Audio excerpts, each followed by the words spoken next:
అసలేంటిది అసలేంటిదని 2020లో బతుకుతున్నామా, 1960లో బతుకుతున్నామా? ఇంకా మార్కులు రాలేదని సూసైడ్ చేసుకొని సావడాలు ఏంటి బ్రో? దేని గురించి మాట్లాడుతున్నానో మీ అందరికి అర్థమైపోయి ఉంటుంది. రీసెంట్గా ఇంటర్ విద్యార్థులు సూసైడ్ చేసుకున్నారు కదా రిజల్ట్ రాగానే. వాటి గురించి అసలు ఏంటి బ్రో, మనమే ఎడ్యుకేటెడ్స్ అయ్యండి, మనమే సూసైడ్ చేసుకుంటే మిగతా వాళ్ళ పరిస్థితి ఏంటి? అసలు చాలా తప్పు అది. ఏదైనా బతుకుండి సాధించాలి కానీ చచ్చిపోయి ఏం సాధిస్తాం బ్రో?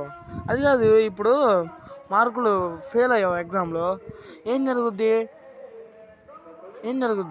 ఇంట్లో వాళ్ళు తిడతారు, వాగే కుక్కలు మురుగుతుంటాయి, అంతకుమించి ఏం జరుగుద్ది? వాటి కోసం ఇంట్లో వాళ్ళకి 4 దెబ్బలకి ఈతను పోయే కుక్కలు 4 మాటలకి భయపడితే నువ్వు లైఫ్లో సక్సెస్ అలా అవుతావు బ్రో? బతుకుండి సక్సెస్ అవ్వాలి కానీ చచ్చిపోయి లోజర్ అవ్వకూడదు.